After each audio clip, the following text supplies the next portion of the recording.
여러분 아시겠지만 토트넘은 지금 베일의 사인 팀이 되어버렸습니다. 손흥민은 아직 잔류 확정도 아니고 제이미 오하라인가 뭔가 하는 놈은 손흥민은 이제 끝났다는 듯 이상한 발언을 실력 있던 축구인도 아니니까 패스하고요. 도대체 그런 사람의 말을 왜 기사화하는 건지도 이해가 안 갑니다. 아직 손흥민이 쌩쌩하다고 보는 1인입니다. 이런 상황에서 토트넘 다음 시즌 베스트 11에는 손흥민은 아예 없고 프랭크 감독이 어떤 선수들을 베스트 11으로 정해서 올 시즌을 이끌지도 알 수 없습니다. 토트넘의 오른쪽 윙어 자리에 존슨보다 드리블 능력이 있으면서 창의적인 플레이가 되는 선수를 영입했으면 했는데 물 건너간 것 같습니다. 은베모 다음으로 토트넘이 노리고 있다는 선수들은 영입이 되든 안 되든 왼쪽 윙어로서나 혹은 공격형 미드필더가 더 어울리는 선수들이라서 중복이 많습니다. 토트넘은 아직 선수들을 정리도 안 했거든요. 윙어가 가능한 오른발잡이만 손흥민, 히샬리송, 텔, 오드베르, 심지어 존슨도 주발이 오른발이죠. 거기다 솔로몬도 있습니다. 토트넘 공격진이 좀 밸런스가 맞지 않다고 보여지는데요. 콜레셉스키가 오른쪽 윙어가 되는 걸 바라는 분들은 없으시죠. 네. 이런 상황에서도 여전히 공격수 영입 소식만 들리고 갑자기 뜬금없이 일본인 센터백을 영입했다는 확정 기사가 뜨고 이상하게 흘러가고 있습니다. 이건 손흥민 팬들만이 아니라 토트넘 현직 팬들도 의아해하고 있죠. 100억 이하로 영입한 선수가 토트넘에서 살아남은 선수가 없다 보니까 솔직히 뭐 잠재력이 있고 실력이 있어도 감독이 스타일에 맞지 않거나 포지션 경쟁에서 살아남기 어렵다 보면 결국 임대나 이적시키는 게 다반사였잖아요. 기회 자체가 없었는데도 그걸 깎아내리는 경우가 많았는데 그 일본 선수도 결국 그렇게 흘러가지 않을까 예상해 봅니다.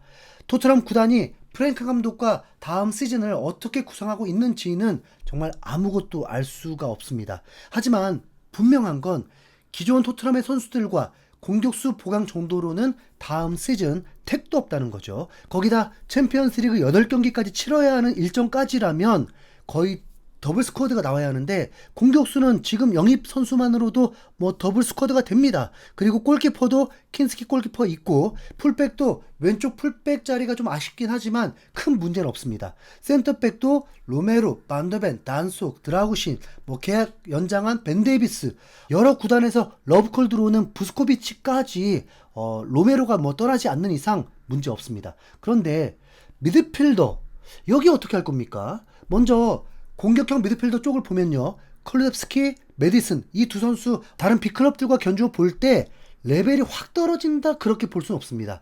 맨시티는 뭐 데브라이너가 아예 없는 것부터 다른 팀들이 부담이 줄었고 콜 파머, 웨데고르, 소보슬라이 등등과 비교할 때 뭐 차원이 다르다까진 모르겠습니다.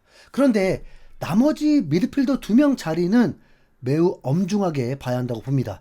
토트넘에는 메디슨, 클루셉스키 외에 미드필더가 베리발, 벤탄쿠르, 사르, 비수마 제대로 미드필더를 해보지도 않은 아치그레이까지 5명입니다. 이적료라는 게 높다고 해서 무조건 뭐 최고 실력이라고 말할 수는 없습니다. 나이와 잠재력 뭐 그리고 활약까지 다 포함해서 가치를 매기는 거니까요. 미드필더 포지션도 굳이 나누면 공격형 미드필더, 뭐 중앙 미드필더, 수비형 미드필더 뭐 이렇게 나누는데 사실 이건 전술에 따라서 달라지기도 하고 꼭 이 나눠진 포지션대로 기용을 하는 건 아니죠. 손흥민도 공격수이지만 미드필더로 구분되어 있는 것처럼 말이죠.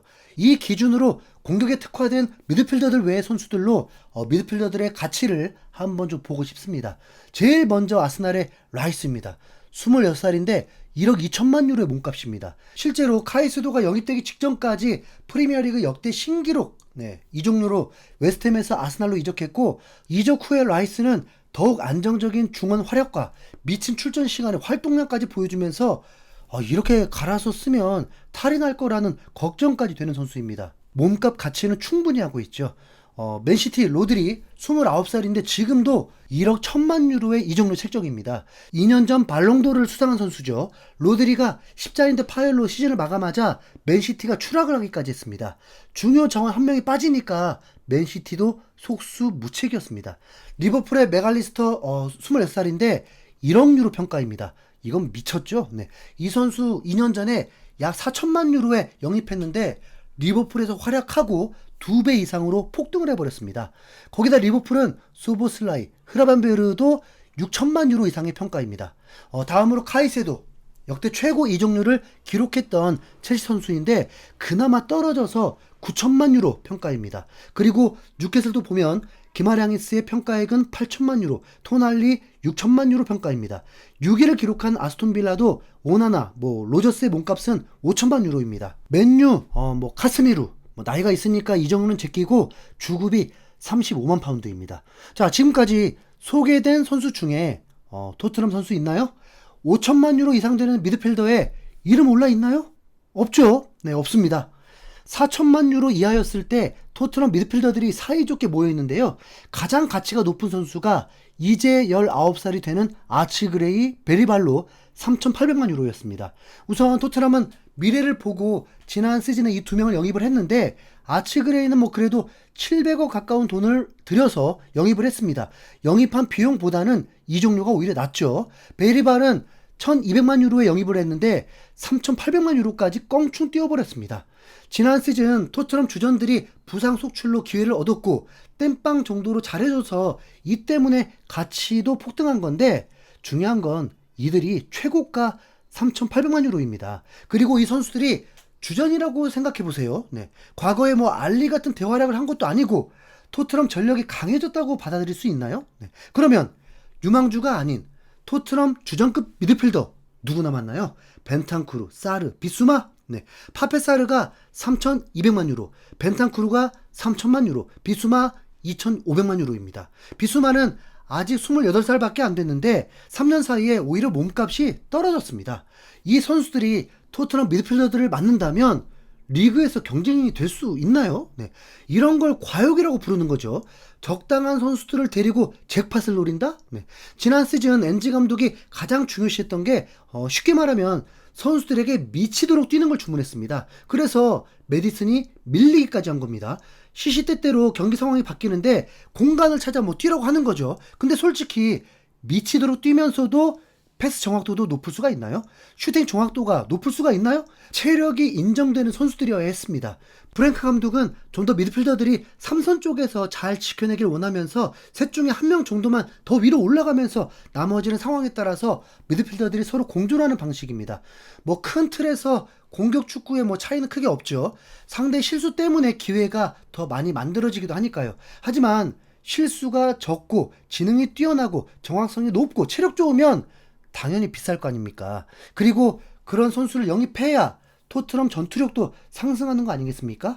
어느 팀은 5천만 유로 이상의 가치 선수들로만 채워져 있는데 토트넘은 유망주가 최고 가치 선수라면 10위권 팀이 될 수밖에 없죠. 네. 이거 저만 아는 건 아니잖아요. 네. 물론 그런 토트넘이라는 걸 아는 팬분들이 많아서 비판의 수위가 높은 거겠죠. 레비도 프랭크 감독도 이미 눈은 높아 있더만요. 네, 우승하겠다고 하니까. 아스날은 3연속 2위를 하더니 대권을 노리기 위해서 파티보다 더 가치가 높은 선수를 영입하기 직전이라고 하죠. 웨데구르, 라이스, 수비맨디면 참 진짜 너무 차이가 크잖아요. 시장을 보면 스포르팅의 26살 덴마크 출신 미드필더가 5천만 유로 선수가 있더라고요. 모르텐 율만? 네. 근데 이 선수가 패스 능력이 뛰어난 편은 아니랍니다. 비싼 선수들은 이미 토트넘보다 우위에 있는 팀에 있으니까 영입될 리가 없고 진짜 베리발, 아치그레이의 급성장만 지금 믿어야 하는 건가요?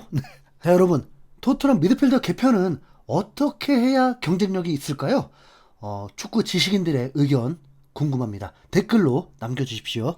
이상 흰수염고래였습니다. 감사합니다.